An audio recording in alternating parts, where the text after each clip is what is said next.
Le damos la bienvenida Ronnie de la Rosa, Michael Miguel Holguín, Osiris Mora, el señor William Capellán y Patricia Pérez Díaz. Bienvenido a La Opción de la Mañana, caballero.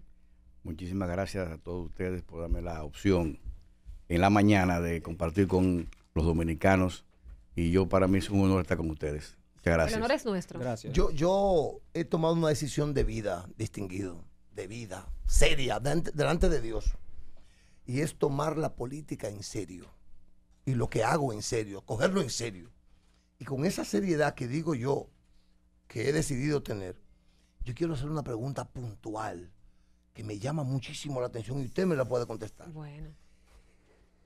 ¿Cómo es, según su cosmovisión, que esta sociedad va a resolver, o cómo se puede resolver el asunto de las pandillas, de la inseguridad? ¿Qué es lo que tiene que hacer la policía y el Estado para poderle darle una solución definitiva a ese problema que angustia a la familia dominicana, que pone en peligro la estabilidad, que le preocupa al empresario? A todos nos preocupa el grado de delincuencia, Deterioro, de inseguridad, de criminalidad que hay en las calles. Para empezar, tú hablaste de pandillas. Y es un tema que ha brotado en los últimos días. Sí. El problema de las pandillas. Hace muchos años, décadas, que en la República Dominicana no había problemas de pandillas. Exacto, sí. Décadas. Así mismo, 20 años, 30 años, yo diría. Eso no era problema para la Policía Nacional ni para los dominicanos. Porque la Policía Nacional tenía una dirección central, una dirección nacional antipandillas muy efectiva. muy efectivo. Muy efectiva. Pero usted dice tenía. Bueno, porque si hay problemas, ¿O tiene en la actualidad? la tiene, Ok. pero no sé si está funcionando Ok. como debería Ok. ser. Porque tenía en esa época oficiales y policías muy bien entrenados y adiestrados, con mucha capacidad.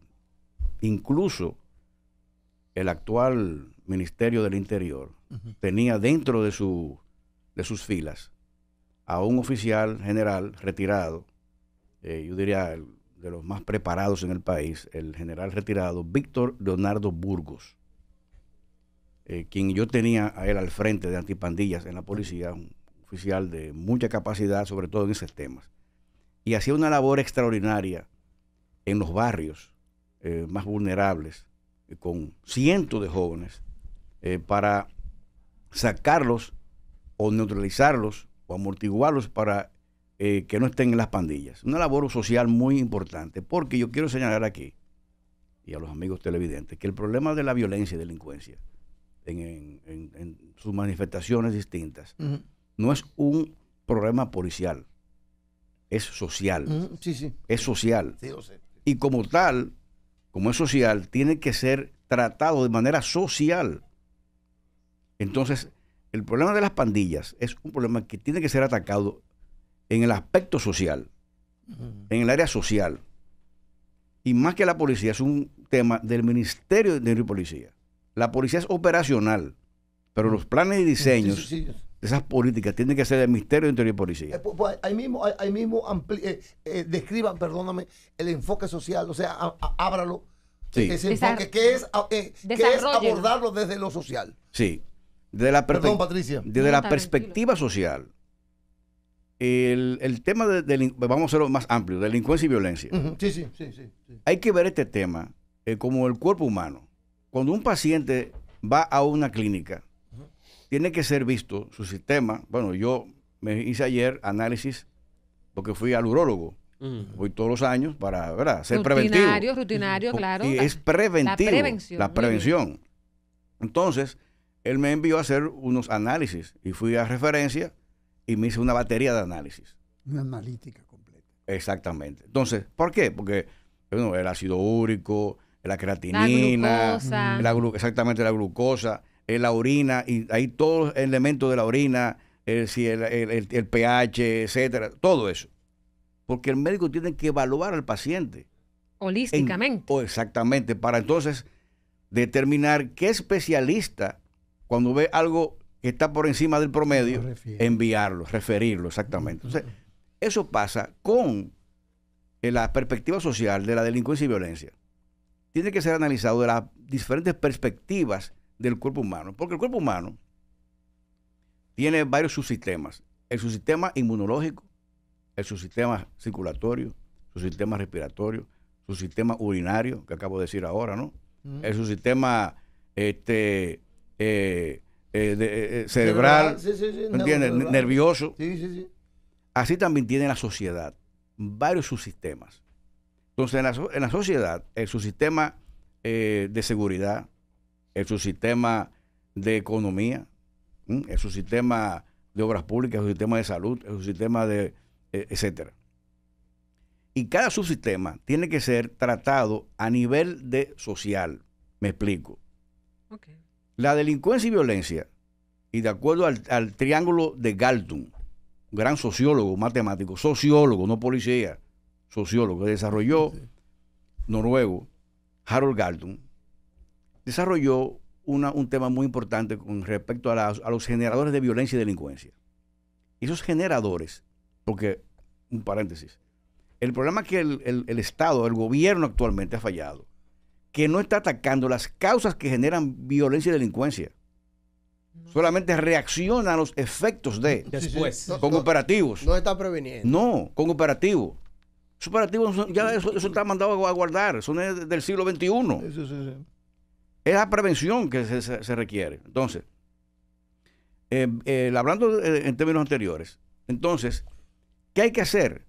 Es atacar las causas que generan la violencia y delincuencia. Entonces, según Harold Galton, el Estado es un generador de violencia. Usted dirá, ¿el Estado genera violencia y delincuencia? ¿Cómo es posible? Claro, es un factor generador. Cuando el Estado no cumple con la satisfacción de las necesidades básicas de la población, eso genera violencia y delincuencia. Por ejemplo, en términos de generación de empleos, eso genera violencia y delincuencia. La falta de oportunidades para los jóvenes genera pandillas en las calles, genera violencia y delincuencia. Cuando hay apagones, eso genera violencia y delincuencia, inseguridad. Las drogas, Falta de educación, falta de deportes en los barrios.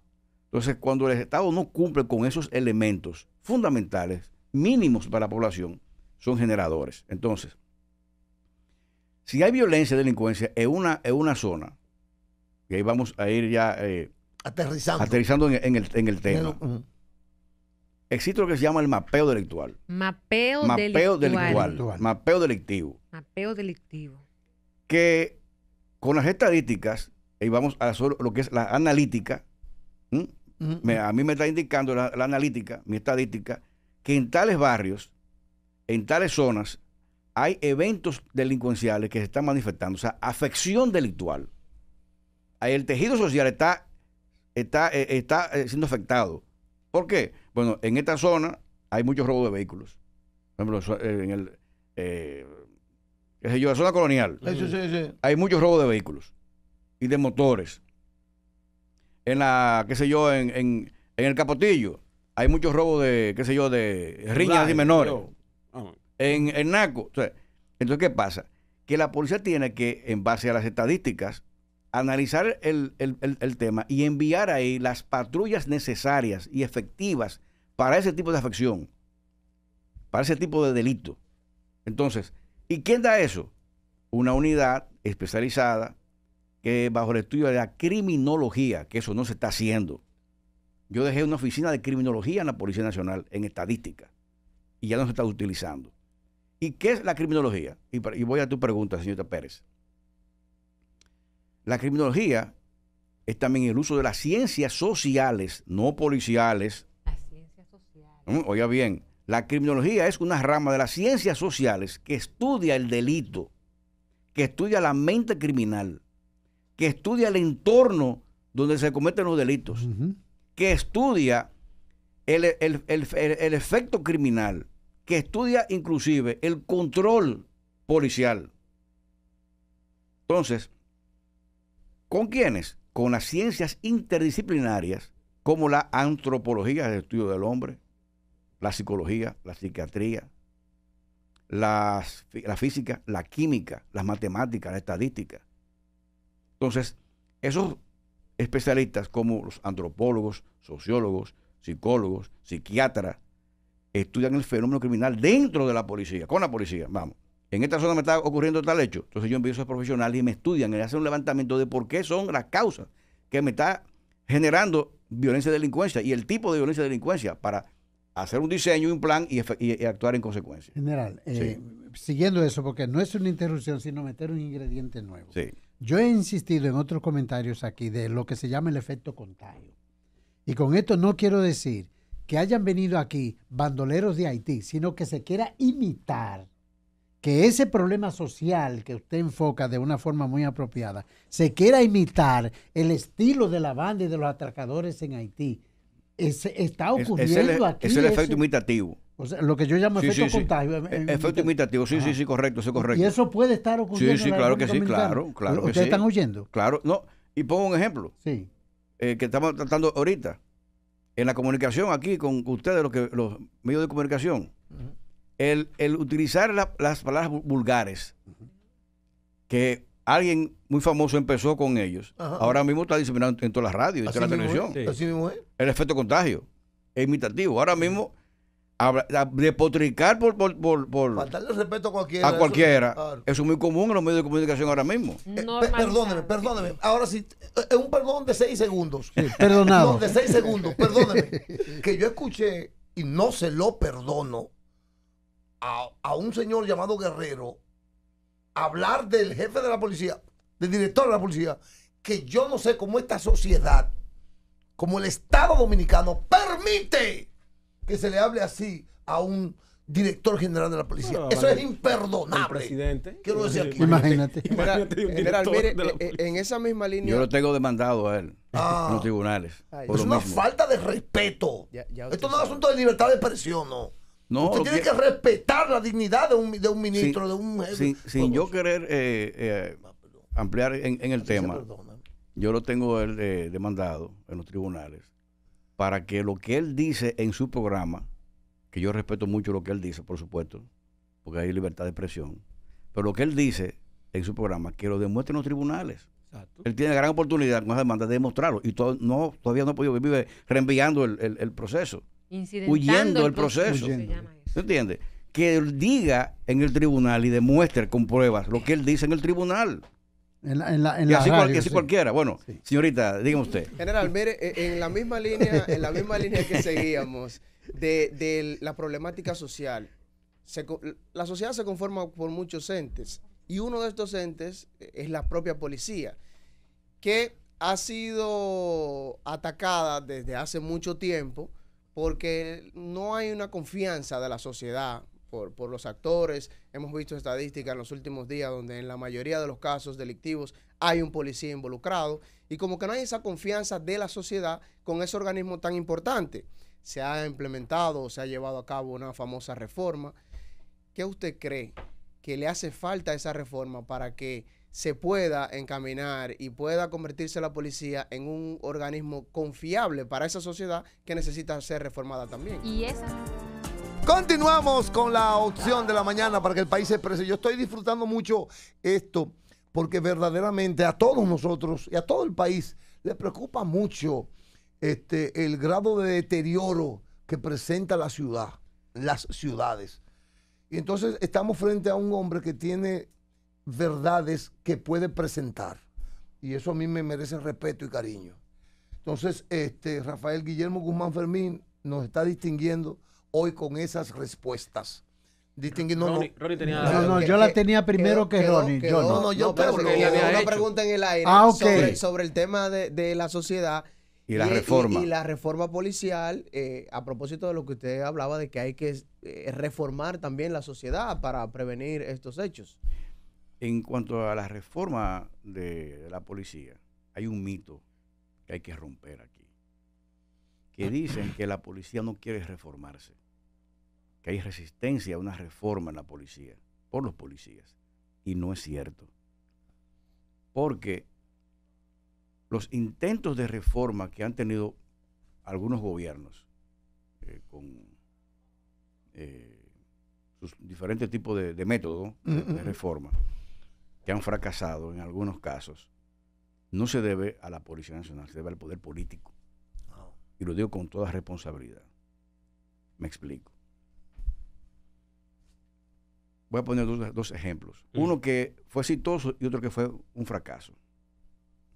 En el año 1999 se empezó un proceso de reforma en la policía, una reingeniería en el gobierno del doctor Leonel Fernández. Que era Franklin Almeida, que tenía que ver con el ministerio. En esa época. Sí. No, No, esa época no fue ese ya fue Fue de la segunda claro, etapa. claro. Ok. Entonces, se empezó ese proceso de reforma y se contrató a una empresa que se llama Consulting Group. Consulting Group. Sí. Y fue exitoso. ¿Por qué? Porque cuando pasó del 99 al 2000, vinieron las elecciones y ganó el presidente Hipólito Mejía, el presidente Mejía, muy sabiamente, continuó con el proceso de reforma, le dio continuidad de Estado. Y eso trajo como consecuencia que en el 2004, Cuando vuelve el presidente Fernández. no, antes en el 2004, se terminó de confeccionar la ley 96-04 de la Policía Nacional, la mejor ley que ha tenido la Policía Nacional en su historia institucional. Y la promulgó Hipólito Mejía. Okay. O sea, ese proceso de reingeniería, de reforma, fue exitosísimo. Ahí se crearon las direcciones regionales, se cambiaron todo. O sea, un gran proceso y fue exitoso. Entonces, cuando terminó ese gobierno, el presidente Leonel Fernández, que gana de nuevo, le da continuidad también de Estado a lo que hizo Hipólito Mejía. A la ley y toda esa cosa. Claro. Y lo amplió con el Plan de Seguridad Democrática, que se contrató a una empresa extranjera, New Link, para la elaboración de ese plan, que ha sido el mejor de todos los tiempos. Y ahí empezó con la reforma de la Policía Nacional, que era un proceso de 10 a 15 años. Porque uno cree que la reforma se puede hacer 1 año, 2 años. No, es un proceso. Porque la reforma que requiere la Policía Nacional es un cambio cultural, no de uniforme, no un cambio de nombre de jefe de la policía, director general de la policía. Es un disparate. O cambiar de rango de detective, como comisionado. No. Eso es maquillaje. Eso es semántico. Exacto, eso es más profundo, es cultural. Es cambiar una mente de orden público a una mentalidad de proteger y servir. Entonces, ¿qué pasó? Que empezó bien y se llevaron 7 años del proceso de reforma de la policía de manera exitosa, hasta el 2013. Como un cambio de gobierno en el 2012, ese gobierno dejó de lado el Plan de Seguridad Democrática y la reforma de la policía colapsó. No se le dio continuidad de Estado. Y si hubiera dado continuidad de Estado, hoy la policía tendría, y hoy la sociedad tendría la policía que se merece, la policía que necesita y que demanda a la sociedad. Hoy. Pero se interrumpió ese proceso de reforma. 7 años de interrupción, entonces. Del 2013 al 2020, 7 años de interrupción. Era un proceso de 10 a 15 años y a los 7 años se interrumpió. Sin querer politizarlo. Sí. Y sin culpar, sin personalizar la culpa. ¿De quién fue el error? ¿Quiénes detuvieron el proceso? Perdóname. No hay problema. La autoridad de esa época dejó de lado ese Plan de Seguridad Democrática, que fue exitosísimo. E incluso se tomó como modelo para por Naciones Unidas para implementarlo en América Central. ¿Lo toma un presidente, lo toma un ministro, lo toma eso un grupo? la toma el presidente de la República. El presidente de la República. Claro que sí. No lo quiere politizar, pero el presidente era Danilo Medina. Como autoridad suprema de la Fuerza Armada y la Policía Nacional. Ahora, porque todo lo que obliga a Leonel Fernández había que... ¿Qué problema ese? Claro, lamentablemente. Entonces, en este nuevo intento de reforma, que decía el actual presidente, que en 2 años iba a reformar la policía, yo le dije inmediatamente, que eso era imposible. Que en 2 años jamás iba a ser una reforma. Y ya tenemos 3 años y no ha pasado nada. No ha pasado nada. Y que Pepe Vila es que encabeza de todo eso. Sí, y ahora que tú dices Pepe Vila, ¿qué ha pasado con el proceso de reforma para tu pregunta ya específica? Ha colapsado. ¿Por qué? Porque primero no ha habido un plan para la implementación de una reforma efectiva. Ajá. No un plan, no existe un plan. Y en segundo lugar, ya ese liderazgo en manos de él y del actual director no funciona porque han perdido el liderazgo a lo interno. Decía Maxwell, John Maxwell, el gran... ¿Es cristiano? John Maxwell, el gran escritor de liderazgo. Evangélico. De liderazgo. Es un gran, Ya. un gran escritor sobre el liderazgo. Sí. El mismo. Y de reformas. Yo creo que sí. Sí, el mismo. John Maxwell. Sí. Que para implementar un cambio institucional efectivo hay que cambiar el liderazgo. Pero cuando eso falla en un liderazgo, cuando falla, ya no es posible, aunque tenga mejor plan, el modelo de liderazgo implementarlo. que puede impulsar un... Claro. Entonces, reformar la policía o cualquier institución, hay que tomar en cuenta muchos factores que sería muy corto el programa para eso. Pero yo entiendo que ahora mismo esa reforma colapsó hace tiempo ya. Pero general, dice con relación a todos estos casos de delincuencia que han estado ocurriendo, usted sabe que desde el Ministerio de Interior y Policía es que se implementan las políticas, ¿verdad? Debiera ser así. Debiera, bueno. Entonces, dice el ministro Chu Vázquez, Jesús Martínez Chu, que él no maneja la parte operativa de la Policía Nacional, como que dice, bueno, yo no tengo que ver con quizás con lo que la policía no está con los detalles que la policía tiene que hacer. Yo no tengo que ver con eso. Su parecer sobre esa reacción entonces, y cómo usted cree que debe ser el engranaje entre el Ministerio de Interior y Policía Nacional. Bueno, sí. Esa es muy buena pregunta. Y buena pregunta, Sí. Es como una gilet. Sí. Tú sabes que yo, Tiene filo por los dos lados. cuando el general era el jefe de la policía, yo era camarógrafo Ay, y cubría ya la policía. El general siempre no. Yo tengo Sí. un poco de conocimiento también. Sí, Claro. sí. Sí. Sí. Humildemente Sí. Bueno, primero, el Ministerio de Interior y Policía tiene que tener la facultad del diseño de todas las políticas, planes y programas de seguridad ciudadana y seguridad pública. El ministerio. Sí, ministerio. Uy. O sea, eres el encargado de elaborar esos planes, diseños y programas. La policía sí está la encargada de ejecutarla. Es como, ¿qué hacer? Lo hace el ministerio. Ahora, ¿cómo hacerlo? Lo hace la policía. O sea, la policía no se reforma sola, se reforma a través No, de... es que desde fuera. Bueno, son dos cosas distintas. Sí, exacto. Estamos hablando de implementación Exacto. de planes. Claro, La reforma es otra cosa. Exacto. Si quiere podemos oír ahorita de la reforma. Ahora, lo que sí tiene, y cuando él dice que él no tiene por qué saber la parte operacional, es correcto. Ujú. El ministro, Bueno, lo que usted decía. sí. es correcto eso. Eso le compete al director general de la policía. Claro. Ahora bien, si le compete al señor ministro de Interior y Policía, o al Ministerio de Interior y Policía, la supervisión y el control De eso. de eso que ejecuta la policía. Eso es responsabilidad del ministerio. Es que es el jefe. La evaluación, el control y la supervisión de eso le compete al señor ministro. Porque él es el responsable final de lo que ocurra en la Policía Nacional. No sé si me puede entender. Sí, claro. De manera que Exactamente. desligarse de eso no es correcto.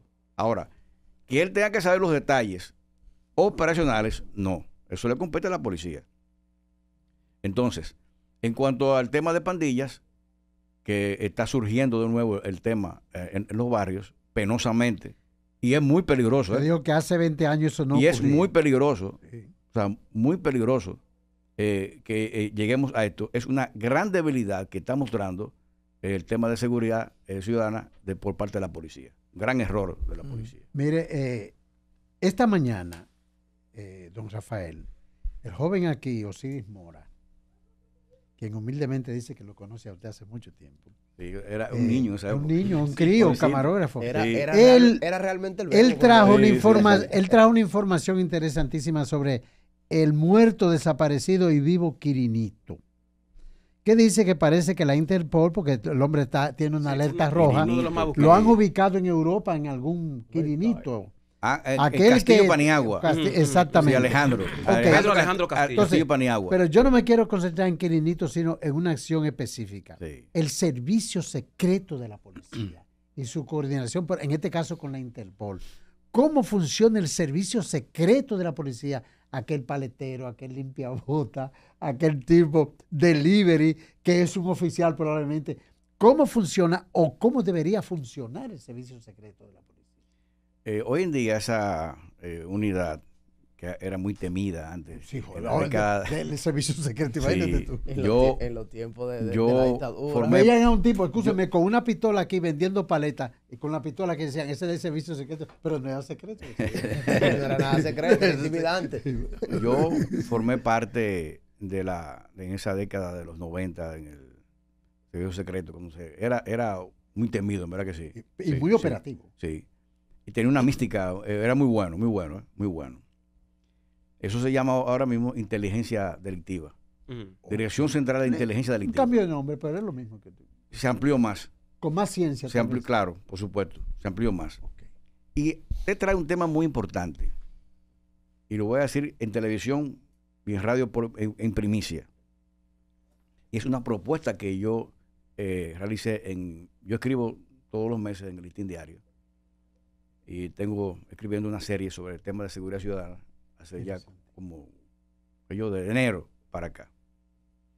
Y yo propuse lo siguiente: la creación de lo que se llama la inteligencia policial por cuadrantes para la seguridad ciudadana. Que es lo que usted está señalando de manera tangencial. ¿Qué yo digo? La inteligencia policial es fundamental para la toma de decisiones rápidas y efectivas para el alto mando de la Policía Nacional. Porque esa inteligencia permite al mando anticiparse incluso a los hechos delictivos.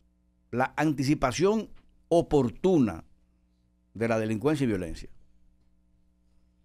Porque es a través de la información, de la recolección de información, del procesamiento de esa información y la diseminación de esa información ya procesada en inteligencia, que la policía puede dos cosas: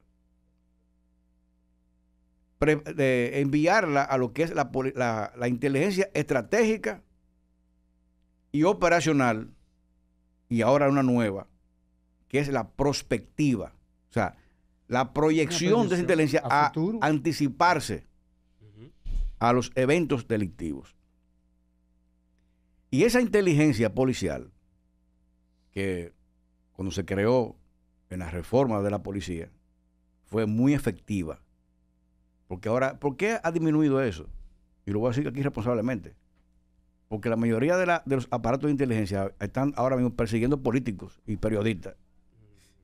En vez de dedicarse...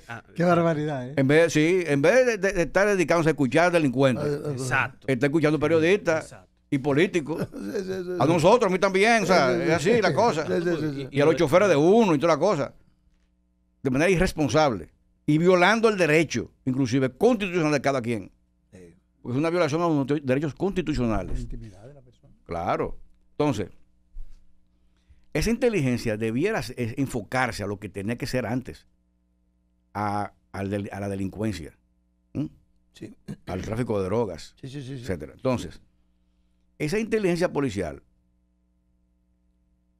tiene que ser por cuadrantes, o sea, enviarla a los barrios, porque conjuntamente con la inteligencia social, combinada con la policial, uno tiene un elemento fundamental. ¿Cuál? La información barrial. O sea, porque el delito de los barrios son distintos en diferentes zonas del país. El delito de Naco es muy distinto al delito de Barahona. Y el de Barahona es muy distinto al de Santiago, y así es muy diferente al de Constanza.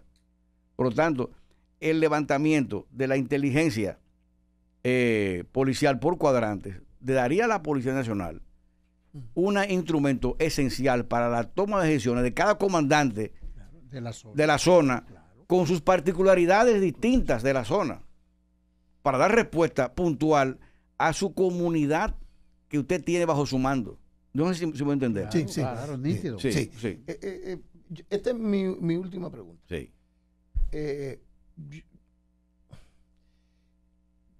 yo creo que la Policía Nacional hay que desmantelarla.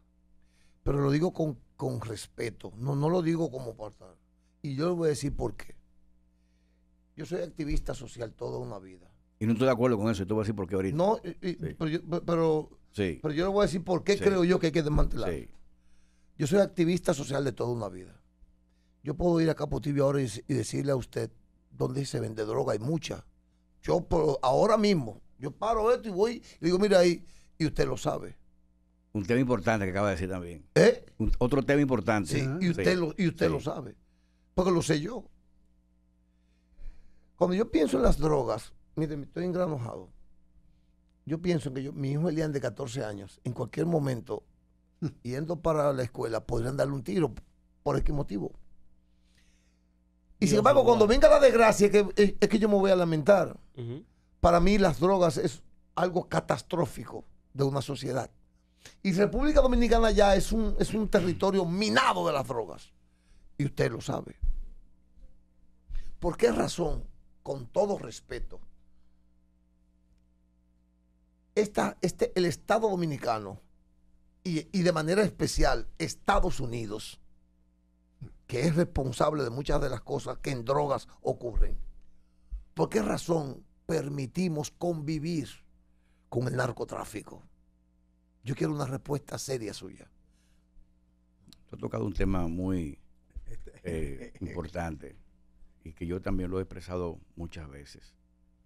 Esto acaba de decir del microtráfico, de los puntos de drogas, en los barrios, delante de las autoridades.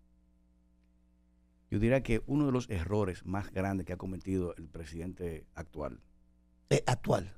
sí, actual, no porque quiso, sino por ignorancia y Desconocimiento. y sin desconocimiento en el tema, sobre todo un mal asesor, porque yo digo siempre que los presidentes nunca se equivocan, los mal asesoran, que un presidente no tiene que saberlo todo, Obviamente.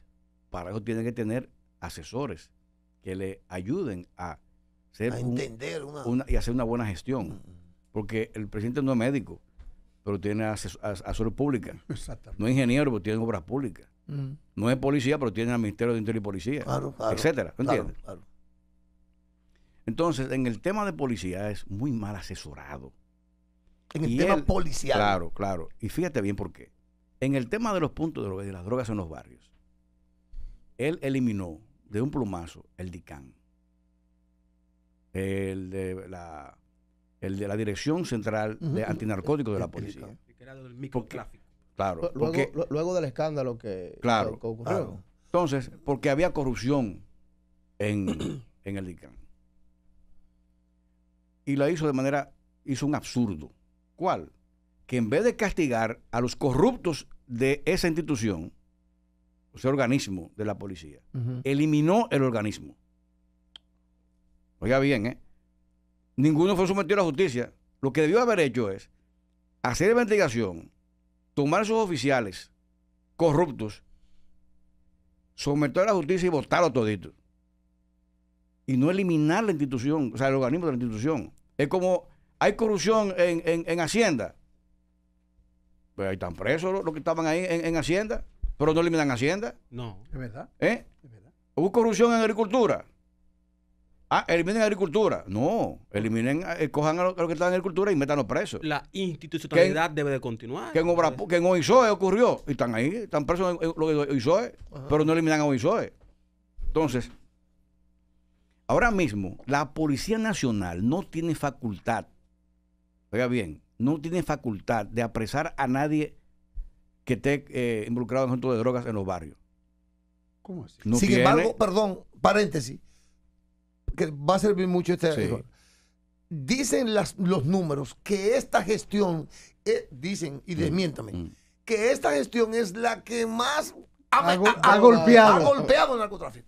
Sí. La DNCD. El macrotráfico. No el micro. No el microtráfico. Una cosa es el macrotráfico, otra el microtráfico. Y el macrotráfico, ese golpeo beneficia al extranjero, no a nosotros. Porque esa droga va a Europa o Estados Unidos. Sí.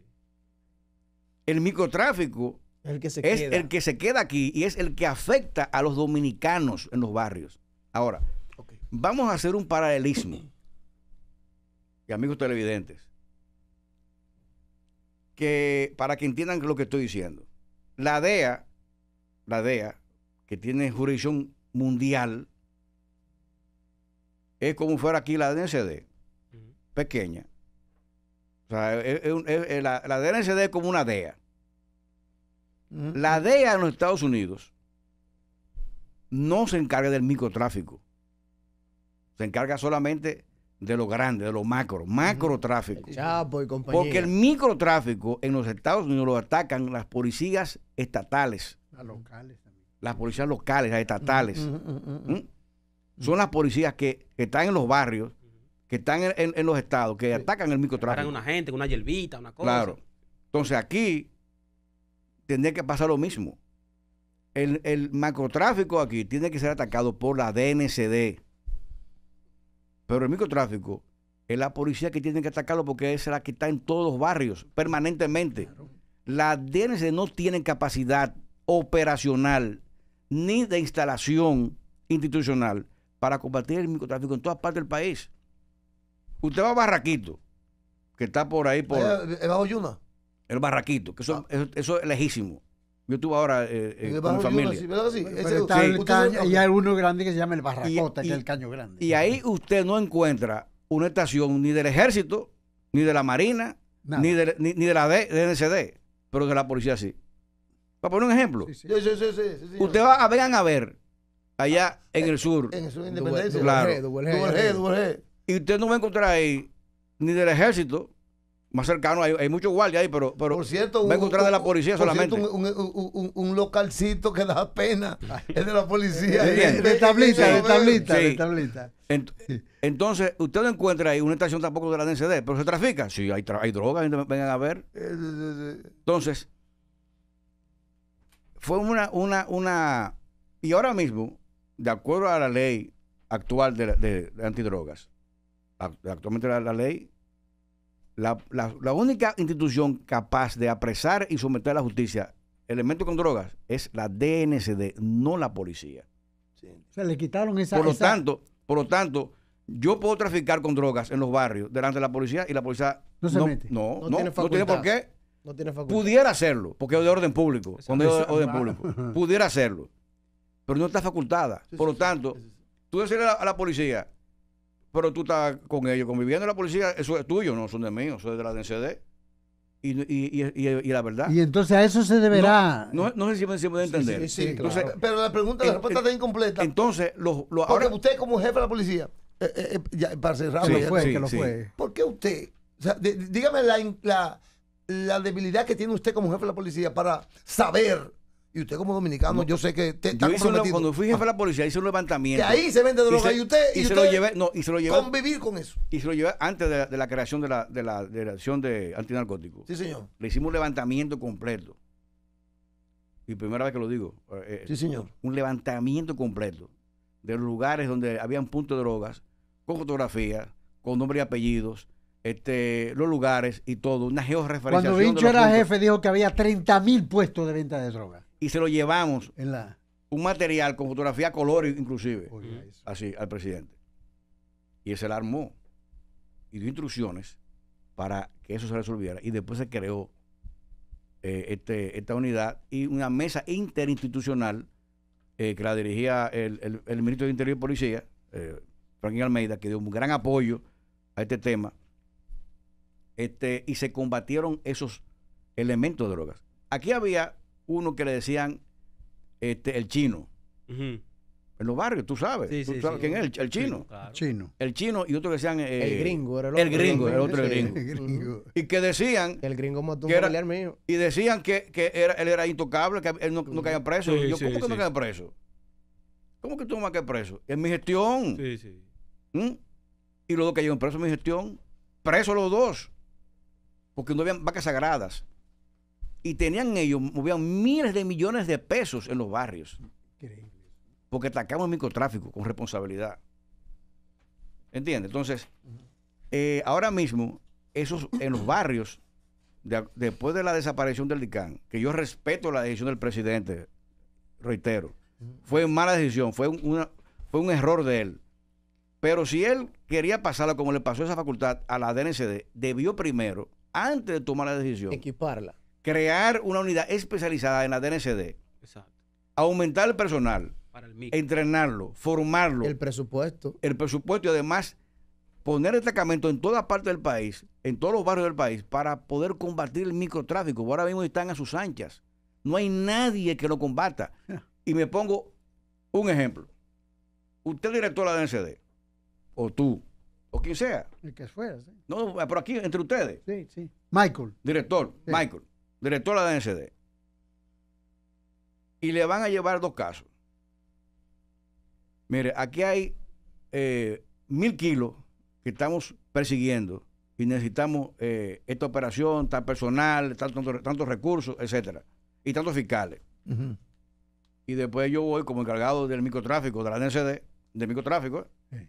Mire, general, general Michael, tengo esta situación, aquí vamos a apresar Fulano, están identificados. 4 gramos, aquí 7 gramos y aquí 4. Necesitamos el doble de personal que está ahí. Para 4 gramos, para 3 gramos. Pero ven acá, espérate. Espérate. ¿Qué tú me dijiste? ¿Cuánto? Yo requiero aquí 50 hombres. Para poner un ejemplo. Y Sí, tantos sí. recursos, la Sí, cosa. sí, sí, Y 3 fiscales o 10 fiscales. Y aquí, ¿cuánto? Él Imposible. Eso. dice, no, espérate. Vamos a dedicarnos a esto, que son 1.000 kilos. Deja eso. ¿Me entiendes? Sí, Siempre va a haber. Entiendo. Siempre va a haber la, ¿cómo te puedo decir? La tentación de obviar lo pequeño para dedicarme a lo grande, porque es el palo grande, es mi prestigio, es DNCD. Eso sí. Claro. Deja eso es menudo. Eso es importante. ¿Cómo tú me hablas a mí de 4 gramos para contarlo de 1.000 kilos? De Tú estás 1.000 loco, kilos. vete de ahí. Entonces, por eso es que tiene que ser especializado en otra área. Yo no sé si puedo entender. Sí, Claro, sí, claro, lo claro. entendimos bien. Además, la DNCD a nivel nacional puede tener 4 o 5 estaciones. Santo Domingo, Santiago, San Francisco, no sé, San Pedro, quizás San Pedro, Barahona, sí, quizás sí. 2 o 3. San Juan. Regionales. Sí. Solamente. Ahora, dentro de San Francisco Macorís, ¿cuántos barrios no tiene Macorís? Por aparte de eso, está La Guarana, está El Pozo, Sí. está y no tienen capacidad para hacer, no tienen. Pimentel, Castillo, todo eso. Por lo tanto, están a sus anchas los barrios, porque la policía ya no puede actuar con el microtráfico. Bueno, pues mire, agradecemos muchísimo.